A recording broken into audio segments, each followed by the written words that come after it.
El 8 de julio de 2016 empezó como un día cualquiera en Brookfield, un pequeño pueblo en Michigan donde la rutina es casi sagrada. La mañana era cálida, el cielo despejado, y el tráfico de un viernes anunciaba el comienzo de un fin de semana largo. A las 9:40 am, Laura Smith, de 34 años, salió de su casa familiar.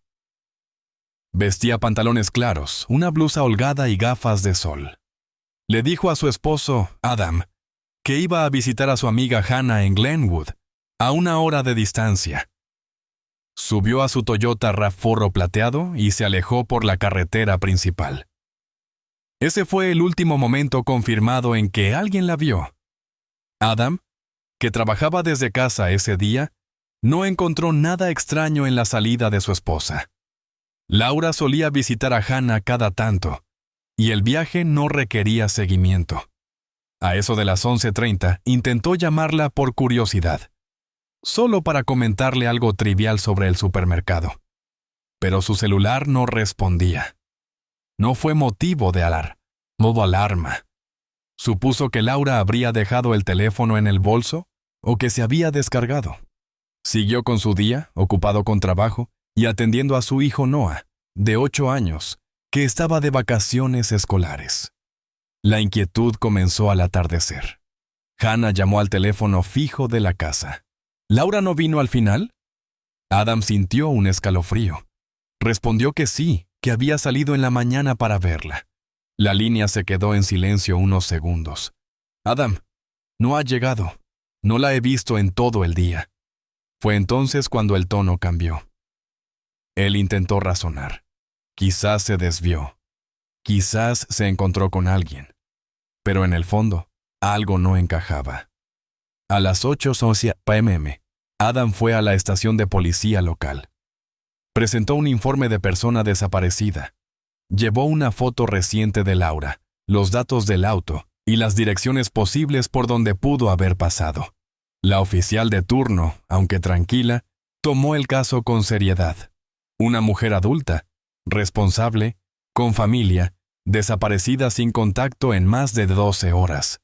La policía comenzó a reconstruir el posible recorrido. Revisaron cámaras de tránsito en puntos clave. Una sola grabación, captada a las 10:10 am, mostraba el RAV4 desviándose hacia una carretera secundaria, rumbo a una zona boscosa del Parque Nacional Sandpine. Esa vía rara vez se usaba. No era un camino hacia Glenwood. Desde ese punto no hubo más señales del vehículo. Ninguna cámara, ningún testigo. Mientras tanto, Adam intentaba contener la preocupación de Noah, que notaba el ambiente extraño. ¿Dónde está mamá?, preguntaba mientras abrazaba su oso de peluche. Está bien. Solo se retrasó un poco, respondía Adam, sin poder sostener la mirada. Esa noche, los oficiales iniciaron una búsqueda en la zona donde se había visto por última vez el auto. Patrullaron senderos, interrogaron a guardabosques y buscaron huellas de neumáticos. Pero no hallaron nada. Solo silencio, naturaleza densa y una sensación creciente de que algo no estaba bien.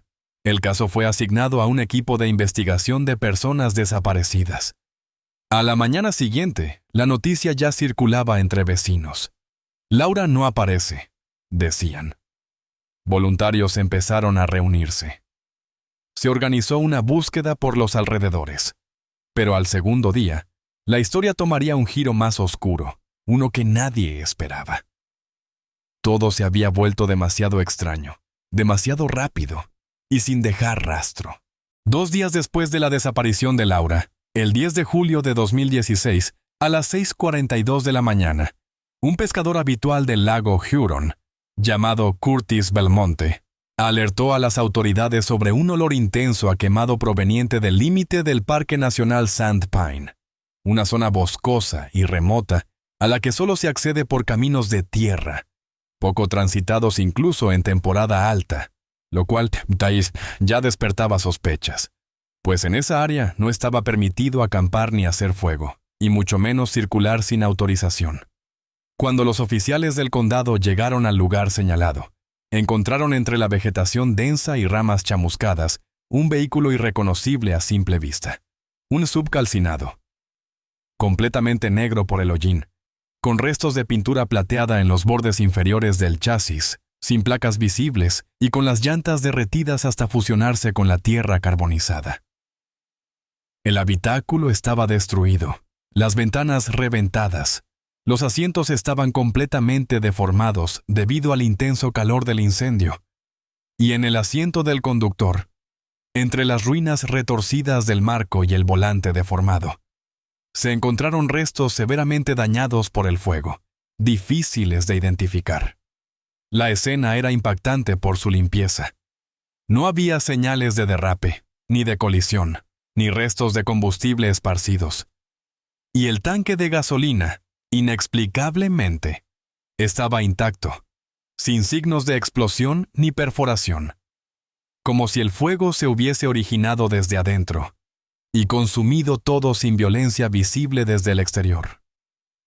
A escasos metros, en una zona donde la hierba apenas estaba chamuscada, los peritos encontraron un monedero parcialmente quemado que, tras una revisión minuciosa en la comisaría, reveló documentos a nombre de Laura Smith, junto con una tarjeta bancaria derretida y una licencia de conducir con los bordes derretidos, aunque con la foto todavía reconocible, además de restos irreconocibles de un teléfono móvil y una llave electrónica de Toyota, que coincidía con el modelo RAV4 reportado como desaparecido.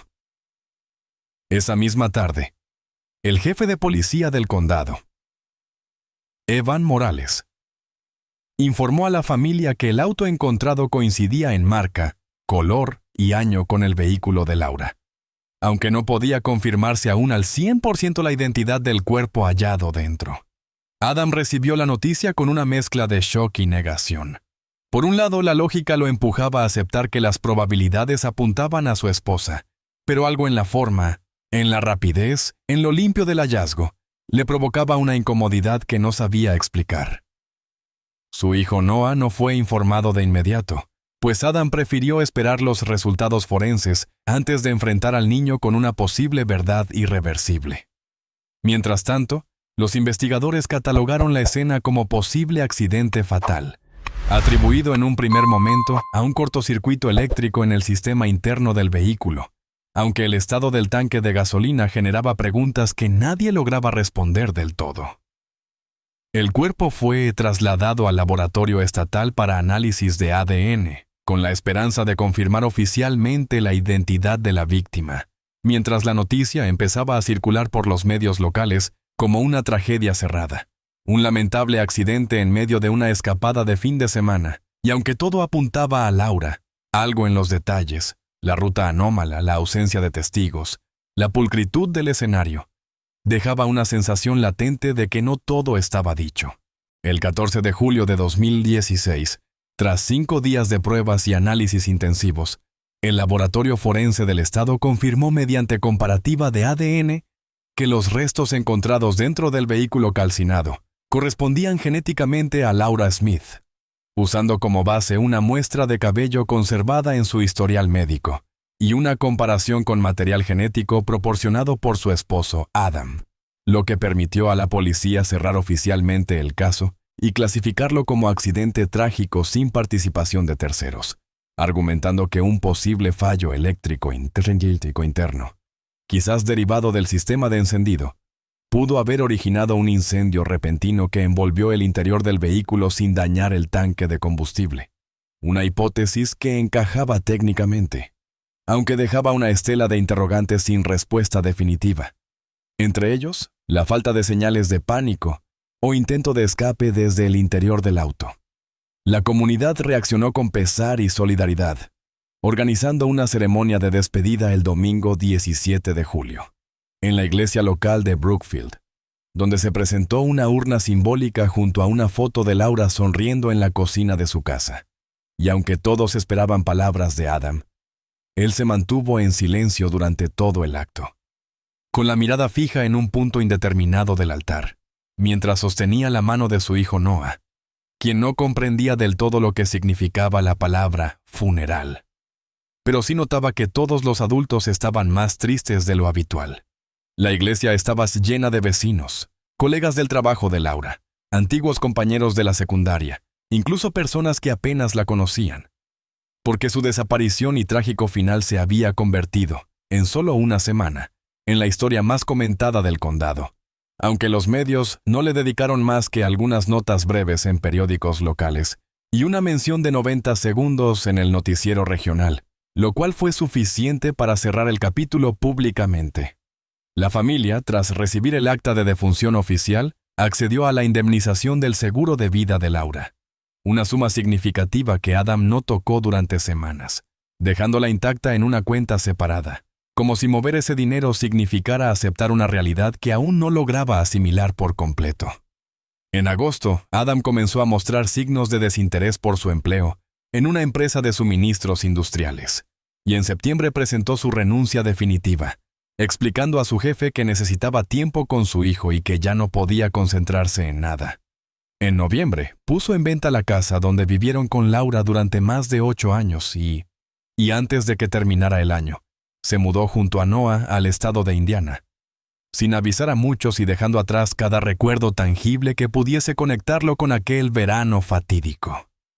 Pero incluso en ese nuevo entorno, donde nadie conocía su historia, Adam no lograba acallar una duda persistente que le carcomía por dentro. ¿Por qué no hubo marcas de arrastre? ¿Por qué no se activó ninguna alerta del celular? ¿Por qué el lugar del incendio era tan limpio, casi preparado? ¿Por qué el cinturón de seguridad del asiento del conductor estaba derretido solo por un lado? Como si alguien hubiese salido justo antes de que comenzara el fuego, preguntas que se negaban a desvanecerse, impulsadas por un instinto primario, el mismo que le decía cada noche, en voz baja y tensa, que esa historia no había terminado, solo había cambiado de forma. En abril de 2019, exactamente 2 años y 9 meses después de la desaparición oficial de Laura Smith, Adam recibió un mensaje inesperado a través de su antiguo correo universitario, una cuenta que revisaba muy ocasionalmente y que casi había olvidado, pero que aquella mañana abrió por puro azar, encontrando un correo sin asunto enviado por un excompañero de la facultad, Martin Keller, quien adjuntaba una sola imagen con una breve frase. ¿No te resulta familiar esta cara? Y al abrir la foto, Adam sintió que el tiempo se comprimía en un solo instante, porque en el encuadre de una boda informal al aire libre, entre mesas decoradas con girasoles y luces cálidas, aparecía una mujer de perfil, sonriente, vestida con un vestido claro de lino, abrazando a un hombre moreno, con una expresión tan relajada, que parecía sacada de otra vida, pero lo que lo dejó paralizado no fue el contexto ni la ropa, sino el rostro de ella, un rostro que conocía mejor que el suyo propio, una mirada que lo había acompañado durante años, una marca diminuta en la mejilla izquierda, justo al lado del pómulo, idéntica a la que tenía Laura. Y aunque la mujer lucía ligeramente más delgada y su cabello era más claro, el hueso del mentón, la forma de los labios y sobre todo la expresión de los ojos no dejaban lugar a dudas. Adam tardó varios minutos en reaccionar, pero cuando por fin logró calmarse, comenzó a investigar el origen de la imagen, encontrando que la foto provenía de un perfil público en Instagram llamado Etta Macy Gray Yoga, registrado a nombre de Macy Gray, con publicaciones que se remontaban al año 2017 y que mostraban a la misma mujer en diferentes escenarios del sur de Carolina del Sur. Cafeterías artesanales, clases de yoga al amanecer, paseos por la playa con frases motivacionales, pero siempre con descripciones impersonales y sin ninguna mención a familia, pasado o eventos anteriores al verano de 2017. Adam descargó cada publicación, capturó cada historia destacada, cada comentario, cada pista visual que pudiera confirmar lo que su instinto le gritaba, que esa mujer, era Laura, viva, usando otro nombre que otra la historia. En una de las imágenes más recientes, publicada apenas unas semanas antes, aparecía abrazando al mismo hombre de la foto de boda, identificado en los comentarios como Tom Henley, y tras una búsqueda rápida en registros públicos, Adam descubrió que Tom figuraba como propietario de una pequeña empresa de reparaciones marítimas en Pine Bay, un poblado costero donde los turistas iban a desaparecer por unos días sin ser molestados. Fue en ese momento cuando decidió acudir a alguien con experiencia, alguien que pudiera actuar fuera del sistema oficial sin levantar sospechas, y contactó a Elliot Brent, un exinvestigador privado con experiencia en casos de desapariciones y cambio de identidad, conocido por su discreción y métodos poco ortodoxos. Adam le entregó un informe casero con capturas, análisis visuales, ubicaciones geográficas extraídas de metadatos y una cronología básica, junto con una petición clara y directa. Descubrir si Macy Gray era realmente Laura Smith, y si la historia que ambos creían cerrada era, en realidad, un engaño cuidadosamente construido para ocultar una verdad que recién empezaba a salir a la superficie. Elliot Brent llegó a Pine Bay bajo el nombre falso de James Holloway, un alias que utilizaba desde sus tiempos en inteligencia, y se instaló en una posada discreta cerca del muelle, desde donde comenzó una vigilancia silenciosa que le permitió trazar, en apenas 3 días, una rutina clara de la pareja compuesta por Tom Henley y Macy Gray, quienes vivían en un pequeño cottage alquilado al final de una calle sin salida, rodeado de pinos y a pocos pasos del mar, un lugar perfecto para mantenerse fuera del radar. Y su estilo de vida era tan meticuloso como predecible. Ella abría la pequeña escuela de yoga a las 7:30 am. Recibía entre 6 y 8 alumnas locales, cerraba al mediodía, caminaba con auriculares por la costa durante 1 hora, luego regresaba a casa, él salía después de las 9. Conducía una camioneta oxidada con herramientas en la parte trasera, trabajaba en embarcaciones ancladas en el puerto o en talleres de reparación por encargo, regresaba entre las 5 y las 6 y cenaban en casa, siempre a solas, sin visitas, sin ruido, sin dejar rastros. Elliot sabía que lo más difícil era obtener una muestra de ADN sin alertar a nadie. Y esperó con paciencia el momento exacto, que llegó cuando Macy se sentó en una cafetería frente al mar. Pidió un té helado de jengibre y lo dejó sobre la mesa mientras respondía una llamada rápida en la acera. Elliot, disfrazado de turista torpe, aprovechó el descuido, recogió el vaso con servilleta y lo metió en una bolsa estéril dentro de su mochila sin que nadie lo notara. 3 días después, el laboratorio privado confirmó lo que Adam temía y Elliot ya intuía. El perfil genético coincidía al 98% con la muestra tomada de los archivos médicos de Laura Smith. Y eso significaba una sola cosa, irrefutable y demoledora. Macy Gray era Laura Smith. Viva. En otra ciudad. Con otro hombre. Bajo una identidad fabricada desde cero. Elliot armó un informe detallado con cronogramas, rutas diarias, registros fotográficos, geolocalización y un análisis de redes sociales que demostraba cómo la identidad de Macy había surgido abruptamente en julio de 2017. Un año exacto después de su desaparición, sin pasado, sin conexiones reales, como si hubiera nacido de la nada. Adam, al recibir el dossier, sintió una mezcla de rabia, alivio, traición y vértigo, porque aunque durante años había intuido que algo no cuadraba, enfrentarse a la verdad escrita y documentada era como ser arrojado al vacío. La policía reabrió el caso de manera confidencial, usando los hallazgos de Elliot como punto de partida, y comenzó a vincular datos pasados con los nuevos descubrimientos, mientras la Fiscalía del Condado, alertada por la evidencia de una posible suplantación de identidad y fraude, pidió acceso a los archivos forenses de 2016, que nunca habían sido revisados con lupa desde el cierre del caso. Fue en ese proceso de reexamen cuando un forense joven, que no había participado en la investigación original, notó un detalle inquietante que había pasado desapercibido.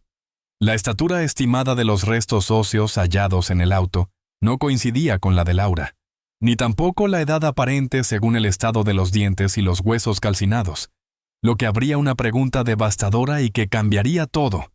Si esa mujer no era Laura, Entonces, ¿quién murió realmente dentro de ese auto incendiado en el bosque? En junio de 2019, tras la reapertura formal del caso Smith y con los resultados del laboratorio en mano, el Departamento Forense Estatal ordenó una nueva autopsia sobre los restos hallados en el vehículo incendiado, utilizando técnicas actualizadas de reconstrucción ósea digital y análisis isotópico. Y los resultados confirmaron sin margen de error que los restos pertenecían a una mujer de entre 30 y 35 años, con una estatura cercana a 1,57 metros, complexión más robusta y una estructura dental diferente a la de Laura, lo que derrumbaba por completo la conclusión inicial y planteaba una interrogante escalofriante.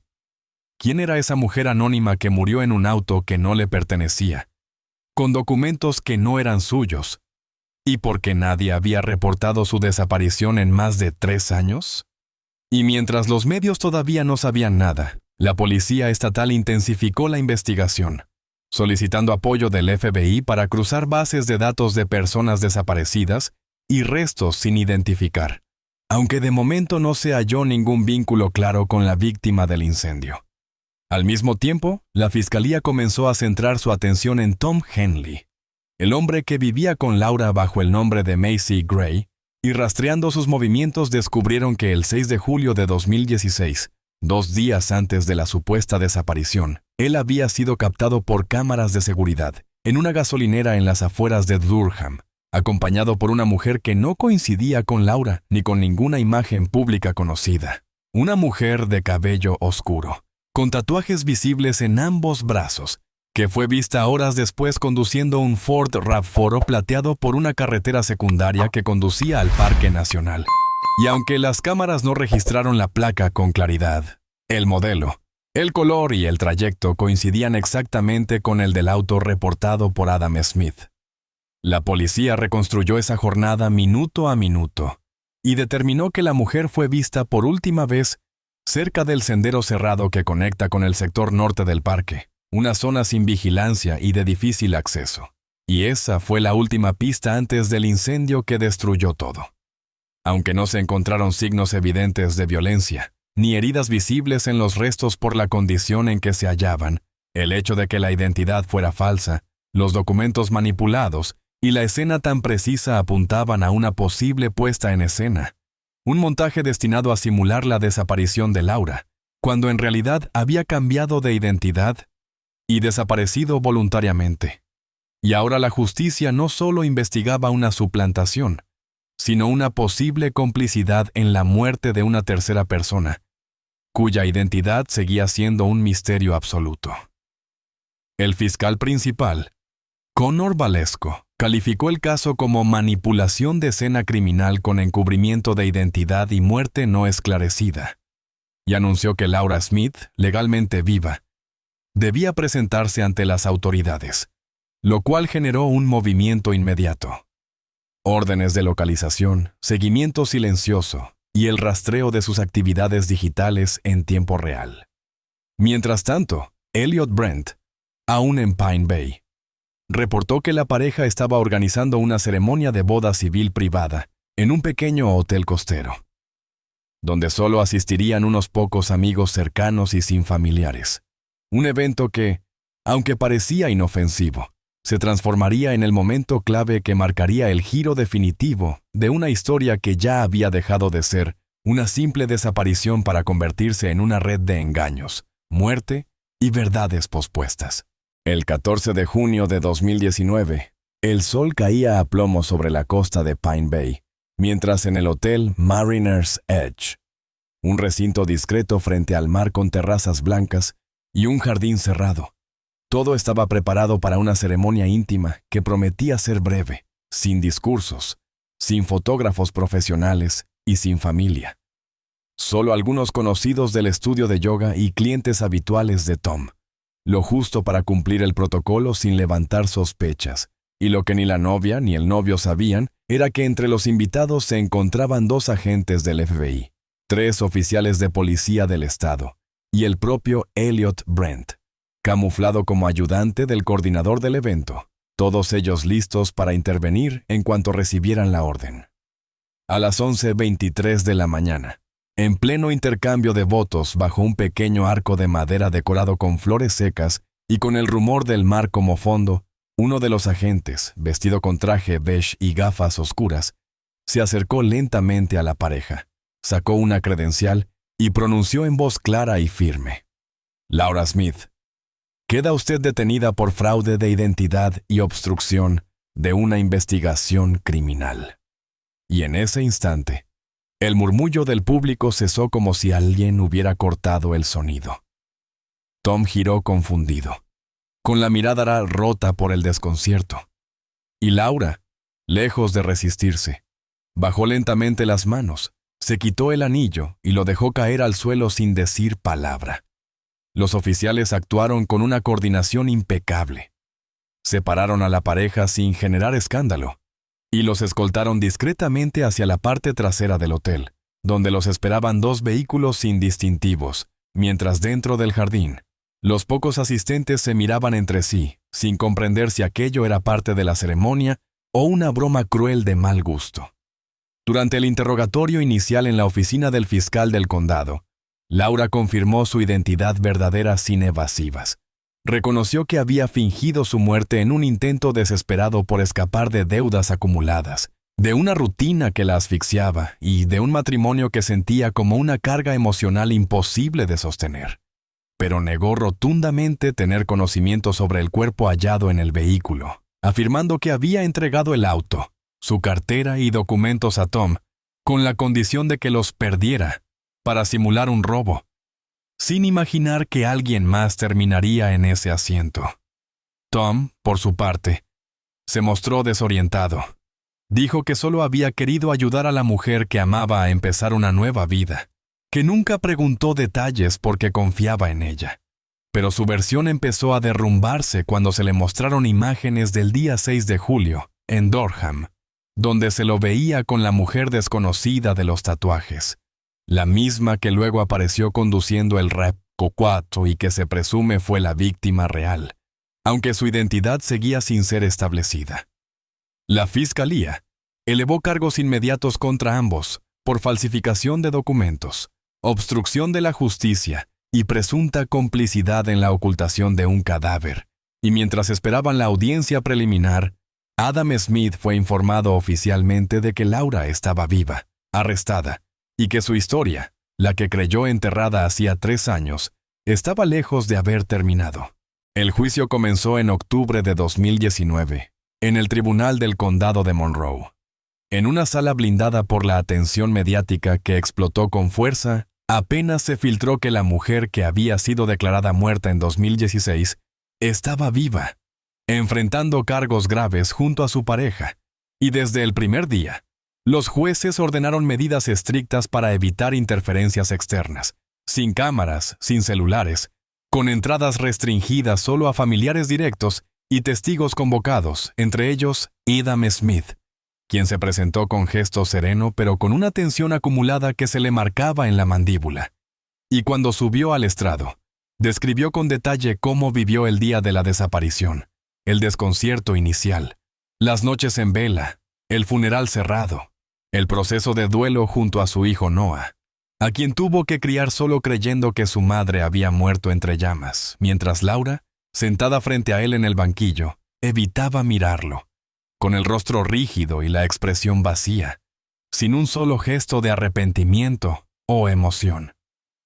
Los fiscales presentaron una batería de pruebas que incluía registros bancarios, movimientos geolocalizados de los teléfonos de Laura y Tom en los días previos al incendio, capturas de cámaras de seguridad, donde ambos aparecían juntos en zonas cercanas al parque Sand Pine, y sobre todo, el ADN que confirmaba que Laura vivía bajo otra identidad desde julio de 2017, con documentos falsificados y presencia activa en redes sociales, lo cual contradecía directamente su declaración de haber actuado bajo presión y sin intención de desaparecer de forma permanente.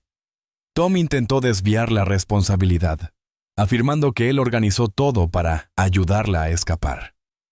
Pero su testimonio se vio debilitado cuando se revelaron fotos del celular confiscado en su casa. donde aparecía junto a la mujer tatuada en una habitación de motel, 2 días antes del hallazgo del coche, además de mensajes borrados que fueron recuperados por el equipo de informática forense, en los que hablaba de hacerlo rápido y no dejar cabos sueltos, frases que sugerían premeditación, aunque sin detallar a qué se refería exactamente. La defensa intentó argumentar que el cuerpo hallado en el auto podía haber sido colocado allí por otra persona, pero la fiscalía refutó esa posibilidad, mostrando las rutas exactas del RAV4 antes del incendio, los tiempos entre cada punto y el hecho de que la llave electrónica del vehículo se activó con el chip original que solo poseía Laura. El testimonio más contundente llegó cuando se mostró en pantalla el video del momento de la detención en la boda. La forma en que Laura bajó la mirada, se quitó el anillo y no dijo una palabra, fue interpretada por el jurado como una admisión silenciosa de culpa, reforzada por el informe de los peritos psicológicos, quienes afirmaron que ella no presentaba patologías ni signos de presión externa, sino que había actuado con plena conciencia y control emocional, lo cual agravaba su responsabilidad legal. Al final de esa jornada, mientras el juez ordenaba un receso de 3 días para preparar la fase final del proceso, el ambiente en la sala era denso, cargado de tensión contenida, y todos sabían que lo que estaba en juego no era solo una condena judicial, sino la verdad definitiva detrás de un plan que cambió para siempre la vida de cada persona tocada por su sombra. El 3 de noviembre de 2019, después de más de 6 semanas de audiencias, interrogatorios, análisis periciales y testimonios cruzados, el jurado regresó con un veredicto unánime que sacudió la sala con la fuerza de un terremoto contenido. Laura Smith fue declarada culpable de fraude de identidad, falsificación de documentos oficiales y complicidad en la ocultación de una muerte no esclarecida, mientras que Tom Henley fue hallado culpable de colaboración en la simulación de una muerte, encubrimiento agravado y uso de documentación fraudulenta, y al escuchar la decisión, Laura no mostró reacción alguna, como si su mente se hubiese desconectado del presente, mientras Tom cerró los ojos con fuerza, como quien asimila, por fin, que su vida tal como la conocía acaba de terminar. El juez Marvin Talcott, conocido por su postura firme ante delitos relacionados con la manipulación de justicia, dictó la sentencia sin rodeos ni indulgencias. 20 años de prisión para Laura Smith, sin derecho a libertad condicional, basándose en la gravedad del impacto emocional y social de sus actos, así como en la premeditación evidente de su desaparición.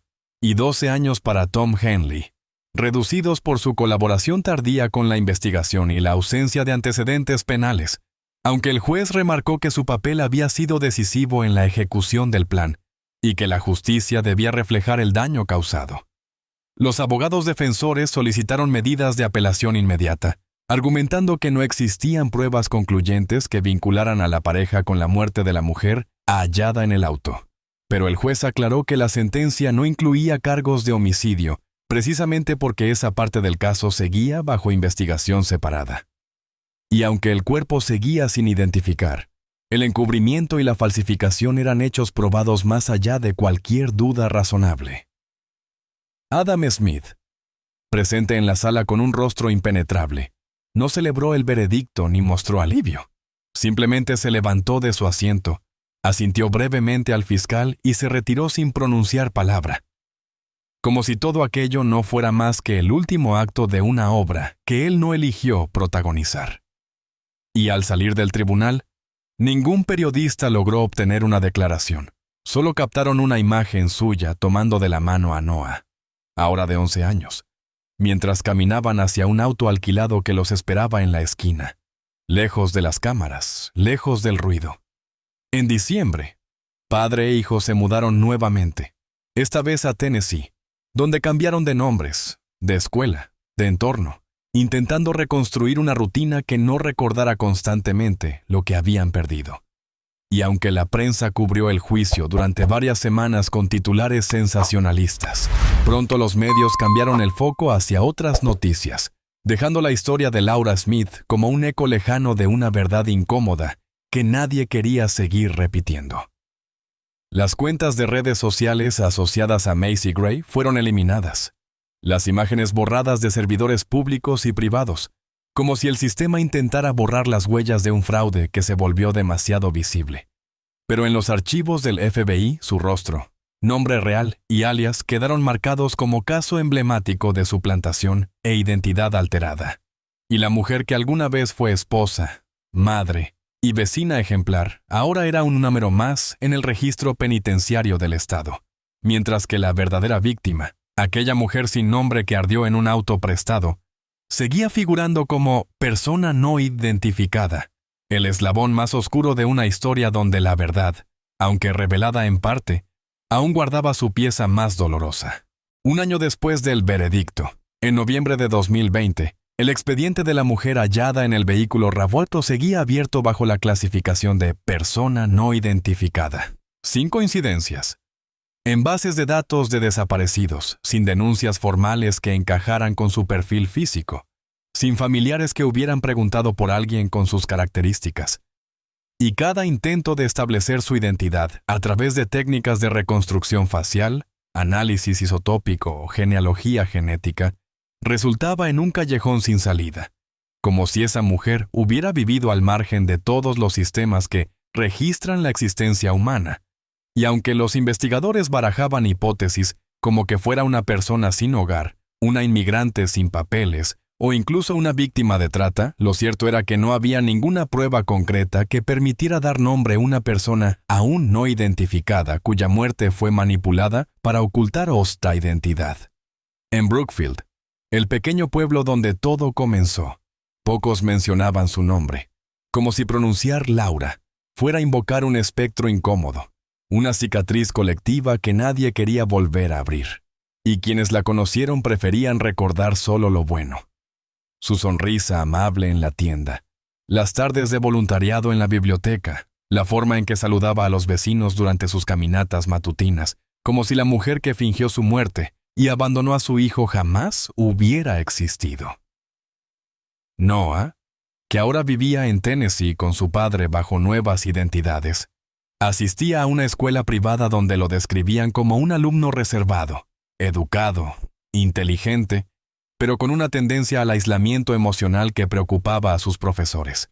Y aunque no hablaba de su pasado, en sus cuadernos de dibujo aparecían, una y otra vez, escenas de casas en llamas, dibujos que mostraban paisajes oscuros y figuras alejándose en la distancia. Adam trabajaba como mecánico en un taller de carretera, mantenía un perfil bajo, no usaba redes sociales y evitaba cualquier conversación que pudiera remontarlo al pasado, aunque en su casa, dentro de una carpeta encriptada de su ordenador portátil, guardaba un único archivo con el nombre verdad.jpg, una fotografía impresa y escaneada que había recibido en 2019, la misma que desencadenó el derrumbe de la mentira. La imagen de Laura durante un evento, captada antes de que saliera a la luz su nueva identidad. A pesar de los años transcurridos, Adam no había vuelto a rehacer su vida sentimental ni mostraba interés en hacerlo, como si parte de él hubiera quedado atrapada en ese ciclo de traición y pérdida que ningún tribunal podía resolver por completo. En los archivos del Estado, el caso de Laura Smith seguía siendo utilizado como ejemplo en cursos de formación para fiscales y detectives. Una lección sobre cómo una historia aparentemente cerrada podía abrirse con una sola imagen, con una sola intuición, con una sola decisión de no aceptar lo que parecía obvio. Pero lo que nunca lograron cerrar fue el vacío legal y emocional en torno a la mujer que murió sin nombre, sin historia y sin justicia, convertida en herramienta involuntaria de una fuga cuidadosamente planificada. Hasta el día de hoy, su identidad sigue siendo un misterio, su cuerpo enterrado con una lápida que solo dice Jane Doe, 2016. Y mientras no se revele quién fue realmente, la historia de Laura Smith seguirá siendo incompleta. Una verdad fragmentada cuya pieza final yace en el silencio de alguien que aún no ha hablado, o de una verdad que nadie quiere escuchar. Gracias por ver esta historia. Explora complejos dilemas morales, el peso del pasado y las consecuencias de ocultar la verdad. Esta trama invita a reflexionar sobre el poder de la elección y la responsabilidad por nuestras acciones. Esta historia es una obra de ficción y no está basada en hechos reales, ni en personajes reales. Su propósito es generar reflexión sobre cuestiones morales y éticas, y no justificar ni aprobar las acciones de los personajes. No apoyamos ni justificamos las acciones del protagonista, en particular sus intentos de ocultar la verdad y evadir la responsabilidad. Al contrario, la historia muestra cómo las decisiones mal tomadas pueden tener consecuencias devastadoras y resalta la importancia de la honestidad, la responsabilidad y el arrepentimiento. Invitamos a los espectadores a no imitar ninguna acción destructiva o ilegal descrita en la historia. Si usted o alguien que conoce se encuentra en una situación moral o vital difícil, no dude en buscar ayuda de profesionales o de organizaciones de apoyo. Recuerde que la verdad y la responsabilidad siempre son la mejor elección.